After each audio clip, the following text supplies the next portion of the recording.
ഈദി അമീനെ കുറിച്ച് നമ്മൾ എല്ലാവരും കേട്ടിട്ടുണ്ട്. ഉഗാണ്ട.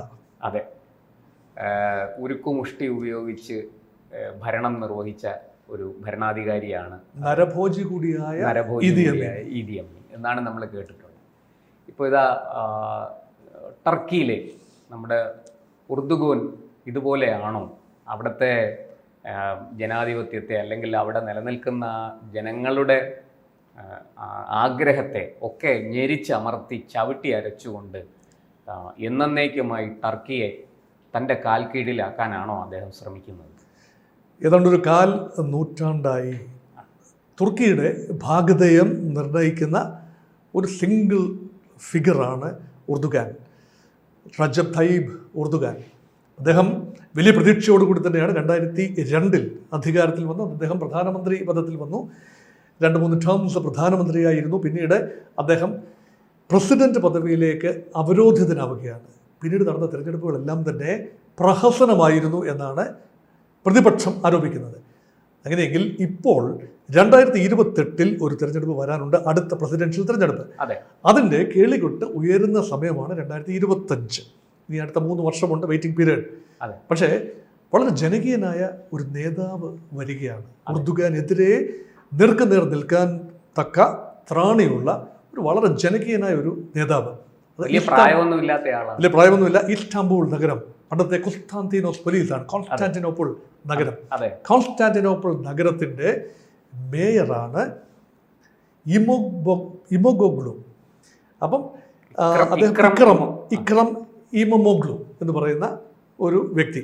അദ്ദേഹം തന്നെ ഒരു കറകളഞ്ഞ പ്രതിച്ഛായാണ്. അദ്ദേഹം റിപ്പബ്ലിക്കൻ പാർട്ടി, അവിടുത്തെ റിപ്പബ്ലിക്കൻ പാർട്ടി, ആ പാർട്ടിയിലെ നേതാവാണ്. അപ്പോൾ ആ നേതാവ് ആ പാർട്ടിയുടെ പ്രൈമറി, അമേരിക്കൻ മോഡൽ പ്രൈമറികളുണ്ട്, ആ പാർട്ടി പ്രൈമറിയിൽ വിജയിച്ചു വന്ന് സ്ഥാനാർത്ഥിയായി അവരോധിതനാകാനായി കഴിഞ്ഞ ദിവസം തയ്യാറെടുത്ത് നിൽക്കുകയാണ്. അതിന് വോട്ടെടുപ്പ് നടക്കണമല്ലോ, പാർട്ടി പ്രൈമറി വോട്ടെടുപ്പ്. അപ്പോൾ ആ വോട്ടെടുപ്പിൽ 1.5 ലക്ഷം പേരാണ് പാർട്ടി അംഗങ്ങളുള്ളത്. പക്ഷേ പാർട്ടി ഒരു കാര്യം ചെയ്തു, 2 ബാലറ്റ് ബോക്സുകൾ വെച്ചു. താങ്കൾക്ക് ഇഷ്ടമുള്ള നേതാവിൻ്റെ പേരെഴുതി അതിൽ ഇടാം. അത് പാർട്ടിക്കാരെ സംബന്ധിച്ചിടത്തോളം ഒരു 1.5 ലക്ഷം പേർക്ക് വോട്ട് ചെയ്യാൻ വേണ്ടി ഒരു ബാലറ്റ് പേപ്പർ, പല പല ബാലറ്റ് ബൂത്തിലായി, പല പോളിംഗ് ബൂത്തിലായി. മറ്റൊന്ന് പൊതുജനങ്ങൾക്ക് 30 ലക്ഷം പേർ, 1.5 ലക്ഷം പേര് പാർട്ടിക്കാരും ബാക്കി ആളുകൾ സാധാരണ ആളുകളും വന്ന് ഈ ഇമോമോഗ്ലുവിനെ ഐക്യദാർഢ്യം പ്രഖ്യാപിച്ചുകൊണ്ട് അദ്ദേഹത്തിന്റെ പേരെഴുതി ബാലറ്റ് പേപ്പറിൽ ഇടുകയാണ്. People want A change from A totalitarian regime. അങ്ങനെ എർദോഗാന്റെ അടിച്ചമർത്തൽ ഭരണകൂടം, ആ ഭരണകൂടം ഒരുപാട് കോംപ്രമൈസുകൾ ചെയ്തു. റാഡിക്കൽ ഇസ്ലാമിനെ ബിഫ്രണ്ട് ചെയ്തുകൊണ്ട് ക്രെഡിബിലിറ്റി, ആധികാരികത നേടിയെടുക്കാനുള്ള അദ്ദേഹത്തിൻ്റെ ഭരണ പരാജയം വളരെ വലിയ പരാജയമാണ്. അഴിമതി കൊടിക്കുത്തി വാഴുന്നു. ടർക്കിഷ് ലീറയുടെ മൂല്യം ഇടിഞ്ഞ് തകർന്ന് തരിപ്പണമായി. അതായത് പൂജ്യങ്ങൾ ഇട്ടിട്ടിട്ട് പോവുകയാണ്. ലോകത്ത് ഓരോ നോട്ടിനോടൊപ്പം തന്നെ 1000, 10,000, ലക്ഷം, 10 ലക്ഷം കോടി, 10 കോടി ഇങ്ങനെ പൂജ്യങ്ങൾ ഇട്ടിട്ടിട്ട് മണി വാല്യൂ തകരുന്നതനുസരിച്ച്. അപ്പോൾ ടർക്കിയുടെ സാമ്പത്തിക അടിത്തറ ആകെ തകർന്നു. വിലക്കയറ്റം അതിരൂക്ഷമാണ്. സാധനങ്ങളുടെ അവൈലബിലിറ്റി കുറവാണ്. ഒരു ഏഷ്യൻ ഒരു രാജ്യമെന്ന നിലയിൽ നിന്നും യൂറോപ്യൻ കൾച്ചറിലേക്കുള്ള പ്രയാണത്തിലായിരുന്നു ടർക്കി ദീർഘകാലം. അതിന് ടർക്കിക്ക് ഒരു വിഖ്യാതനായ ഒരു നേതാവ് ഉണ്ടായിരുന്നു. ടർക്കിയെ, ആധുനിക ടർക്കിയുടെ കമാൽ അറ്റാതുർക്ക് എന്ന രീതിയിൽ അദ്ദേഹം പിന്നെ ആധുനിക ടർക്കിയെ നയിച്ചുകൊണ്ട് ആ പരമ്പരയിൽ 12ാമത്തെ പ്രസിഡന്റാണ് എർദോഗാൻ. എർദോഗാൻ ആദ്യം വലിയ പ്രതീക്ഷയോടെ വന്നു. അദ്ദേഹം ഇസ്താംബൂൾ നഗരത്തിന്റെ മേയർ തന്നെയായിരുന്നു. ഇദ്ദേഹത്തെ പോലെ ഇമോമോഗ്ലു ഇരുന്ന അതേ കസേരയിൽ ആ മാർഗത്തിൽ കൂടെ വളർന്നു വന്ന ആളാണ്. വലിയ പ്രതീക്ഷയോടുകൂടി തന്നെ അദ്ദേഹം വന്നതാണ്. ആദ്യ കാലഘട്ടത്തിൽ അദ്ദേഹം വളരെ വലിയ രീതിയിൽ സ്വീകരിക്കപ്പെട്ടു. പിന്നീടാണ് സ്വയം നിലനിൽപ്പിന് വേണ്ടി, പ്രതിപക്ഷങ്ങളുടെ വായടയ്ക്കാൻ വേണ്ടി തുർക്കി എന്ന ഒരു മതനിരപേക്ഷ രാജ്യം, ഇസ്ലാമിക ഭൂരിപക്ഷ രാജ്യമാണ്. പക്ഷേ അവിടെ ഒരു റാഡിക്കൽ ഇസ്ലാമിൻ്റെ കടന്നുവരവില്ലായിരുന്നു. പക്ഷേ റാഡിക്കൽ ഇസ്ലാമിസ്റ്റ് വിഭാഗങ്ങൾക്ക് സ്വീകാര്യമാകുന്ന രീതിയിൽ നയങ്ങൾ രൂപപ്പെടുത്തിക്കൊണ്ട് ടർക്കിക്ക് പരിചിതമല്ലാത്ത ഒരു രീതിയിലുള്ള ഇസ്ലാമൈസേഷനിലേക്ക് പോവുകയായിരുന്നു. ഹാഗിയ സോഫിയയുടെ കാര്യം നമ്മൾ അറിഞ്ഞ ഒരു പള്ളി ഇത്ര പെട്ടെന്നാണ് ഒരു മോസ്കായി മാറുന്നത്. അപ്പം അതുകൊണ്ട് ആ ഒരു രീതിയിൽ അദ്ദേഹം ചില ചുടുക്ക് പണികൾ നടത്തിക്കൊണ്ട് പ്രതിപക്ഷത്തെ പൂർണ്ണമായി നിർവീര്യമാക്കി നിൽക്കുന്ന സമയത്താണ് അപ്രതീക്ഷിതമായി ഇക്രം ഇമോമോഗ്ലു സർഫസ് ചെയ്യുന്നത്. അപ്പോൾ അദ്ദേഹത്തെ എങ്ങനെയും തകർത്തെങ്കിലേ പറ്റൂ. അതിന് കണ്ടുപിടിച്ച ഒരു മാർഗമാണ് അദ്ദേഹത്തെ അഴിമതി കേസിൽ കുടുക്കി അകത്താക്കുക. അങ്ങനെ അദ്ദേഹം അറസ്റ്റ് ചെയ്യപ്പെട്ടു. പക്ഷെ അദ്ദേഹം വീരനായിരുന്നു. അദ്ദേഹം രാത്രിയുടെ മറവിൽ അദ്ദേഹത്തെ അറസ്റ്റ് ചെയ്യാനായി പുറത്ത് വലിയ സന്നാഹങ്ങൾ ഒരുക്കിയപ്പോൾ അദ്ദേഹം ഒരു വീഡിയോ എടുത്ത് സ്വയം തൻ്റെ മൊബൈലിൽ ഒരു വീഡിയോ എടുത്ത് ലോകത്തിന് മുമ്പിൽ അത് കാണിക്കുകയാണ്.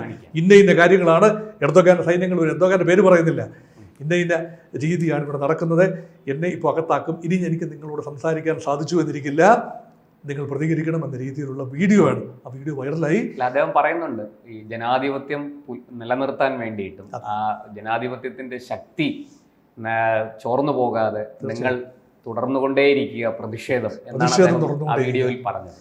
ഈ എർദോഗാൻ ഈ മുല്ലപ്പൂ വിപ്ലവത്തിന്റെ സമയത്ത് പിടിച്ചു നിന്ന ആളാണെന്ന് ഓർക്കണം. മധ്യപൗരസ്ത്യ പ്രദേശവും ആ പ്രദേശം മുഴുവൻ മധ്യധരണയായിട്ട് ചുറ്റുമുള്ള രാജ്യങ്ങളിലെല്ലാം തന്നെ, ഇസ്ലാമിക രാജ്യങ്ങളിലെല്ലാം തന്നെ മാറ്റത്തിന്റെ കൊടുങ്കാറ്റ് അടിച്ചു.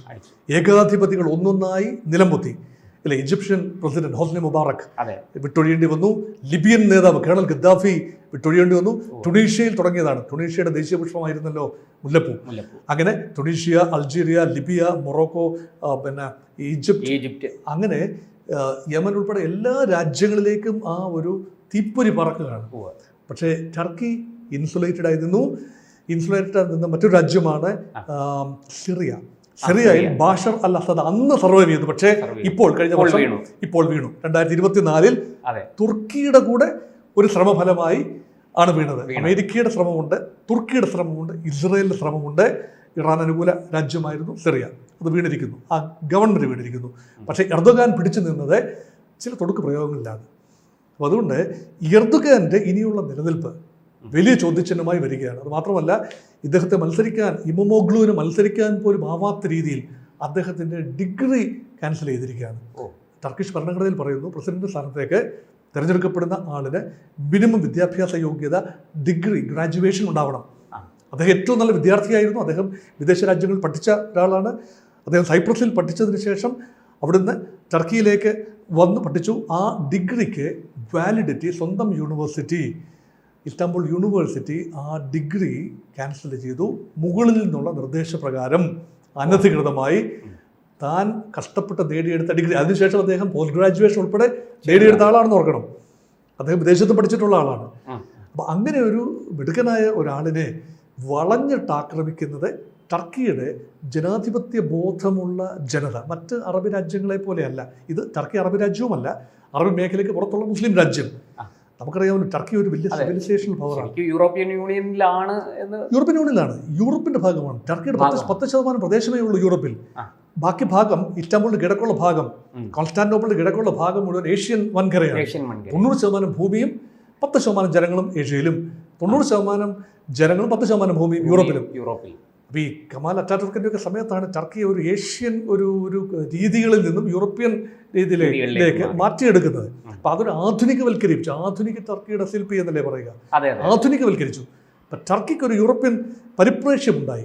പക്ഷെ അതുകൊണ്ടാണ് ഒരു കൺവെൻഷണൽ ഇസ്ലാമൈസേഷൻ ഉണ്ടാകാതെ, ഒരു ഇസ്ലാമിന് വലിയ സ്വാധീനം അവിടെ ഉണ്ടാകാതെ പോയത് അതുകൊണ്ടാണ്. ഒരു സെക്യുലർ ക്രെഡൻഷ്യൽസ് ഉള്ള ഒരു നല്ലൊരു മുസ്ലിം ഭൂരിപക്ഷ രാജ്യം ഒരു യൂറോപ്യൻ കൾച്ചറിൽ തന്നെ യൂറോപ്യൻ കൾച്ചറിലാണ്. അവർക്ക് വലിയ ഉല്ലാസ നൗകകൾ, വലിയ വെസ്റ്റേൺ രീതിയിലുള്ള വസ്ത്രധാരണ രീതി, ട്രഡീഷണൽ രീതികളല്ല.